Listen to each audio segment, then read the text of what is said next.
Semoga kalian selalu diberikan kesehatan dan semangat dalam belajar.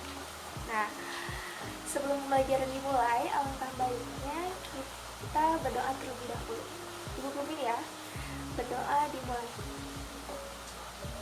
Berdoa selesai. Amin. Nah, anak-anak, kemarin kan kita sudah mempelajari tematik 6, tema 4, subtema 1, pembelajaran 1, yang di dalamnya itu ada materi tentang globalisasi, apa itu pengertian globalisasi dan yang lain sebagainya. Hari ini kita akan belajar tema 4, subtema 1, pembelajaran kedua. Di dalamnya kita akan mempelajari tentang reklame dan materi-materi lainnya. Nah, sebelum pembelajaran dimulai, sebelum masuk ke materi, Ibu akan menampilkan terlebih dahulu tujuan pembelajaran hari ini. Nah, di dalam tujuan pembelajaran hari ini, di sini kalian akan mengamati sebuah reklame, kemudian kalian akan mengidentifikasi ciri-ciri dari kubus, kemudian kalian juga akan membaca sebuah teks dan mengidentifikasi contoh keberagaman ekonomi dengan benar. Nah, anak-anak, di sini Ibu mempunyai salah satu kain batik yang merupakan khas dari Indonesia. Kemudian di sini juga Ibu telah menampilkan beberapa batik yang merupakan khas dari Indonesia juga. Perlu kalian tahu bahwa batik di Indonesia ini sudah mendunia. Bahkan UNESCO sendiri telah mengakui bahwasannya batik ini merupakan salah satu warisan dunia. Nah, ini membuktikan bahwa produk di Indonesia juga mampu bersaing di era globalisasi. Nah, anak-anak, tentunya kita sebagai warga Indonesia, kita harus mengakui dan harus sangat bangga dengan hal tersebut. Nah, anak-anak, di sini Ibu mempunyai 3 gambar. Ini merupakan reklame. Ini yang disebut dengan reklame. Tentunya kalian pasti pernah melihat iklan yang ada di jalan. Kemudian ada selembaran kertas yang sering tertempel di tembok-tembok jalan. Nah, itu juga bisa disebut dengan reklame. Nah, di sini reklame digunakan untuk menginformasikan, mengajak, kemudian menganjurkan dan menawarkan suatu produk. Seperti contohnya tadi, ini adalah reklame dari produk batik di Indonesia. Nah, reklame ini dibuat menarik sehingga pembaca ingin mengikuti anjuran atau membeli barang yang ditawarkan. Ada berbagai jenis reklame yang diantaranya seperti poster, iklan, plakat, spanduk, selembaran, baliho, dan yang lain sebagainya. Nah, anak-anak, di sini Ibu mempunyai 3 gambar. Ini merupakan reklame. Ini yang disebut dengan reklame. Tentunya kalian pasti pernah melihat iklan yang ada di jalan. Kemudian ada selembaran kertas yang sering tertempel di tembok-tembok jalan. Nah, itu juga bisa disebut dengan reklame. Nah, di sini reklame digunakan untuk menginformasikan, mengajak, kemudian menganjurkan dan menawarkan suatu produk. Seperti contohnya tadi, ini adalah reklame dari produk batik di Indonesia. Nah, reklame ini dibuat menarik sehingga pembaca ingin mengikuti anjuran atau membeli barang yang ditawarkan.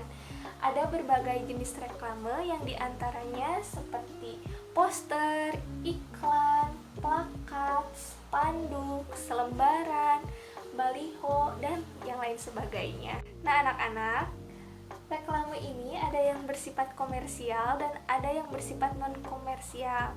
Nah, reklame yang bersifat komersial ini biasanya digunakan oleh pedagang untuk menawarkan barang atau produknya, sedangkan reklame yang bersifat non-komersial ini digunakan untuk mengajak masyarakat. Contohnya poster yang mengajak untuk hidup bersih, hemat energi, dan yang lain sebagainya.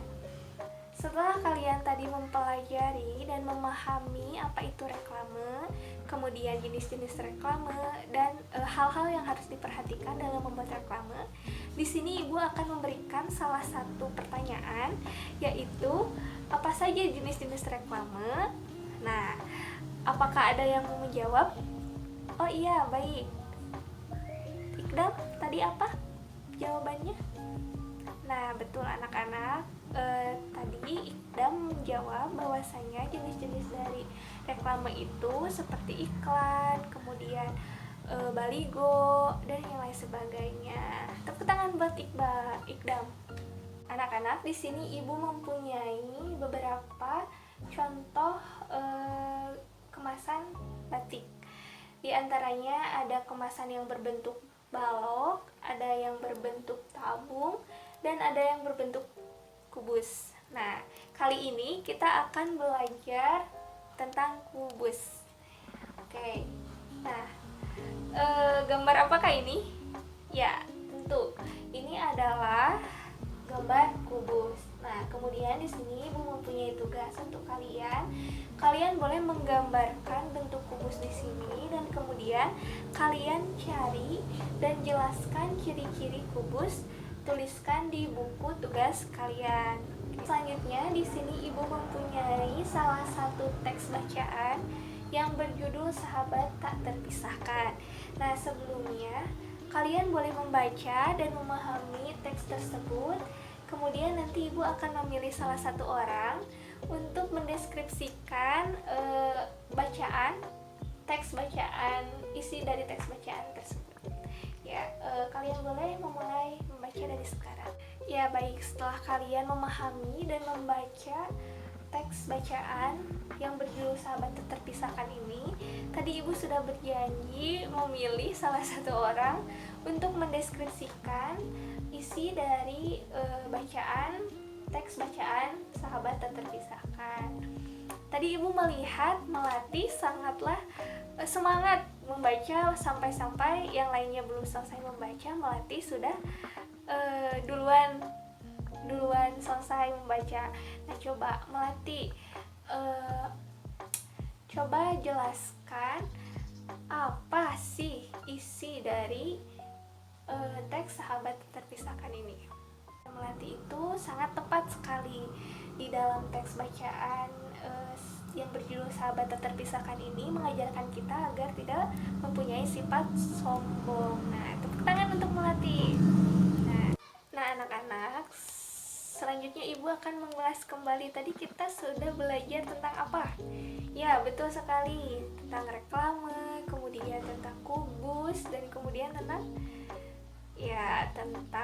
teks bacaan yang mengingatkan kita agar tidak sombong. Nah, untuk pembelajaran hari ini dicukupkan sampai di sini. Ibu harap kalian tetap semangat dalam belajar, tidak bermalas-malasan, dan Ibu juga mengingatkan agar kalian mengerjakan tugas yang telah tadi Ibu berikan ya. Nah, untuk menutup pembelajaran hari ini, Ibu akan pandu untuk berdoa bersama-sama. Berdoa dimulai. Berdoa selesai. Nah, alhamdulillahirabbil alamin. Ibu cukupkan sampai di sini. Sampai bertemu di esok hari. Wassalamualaikum warahmatullahi wabarakatuh.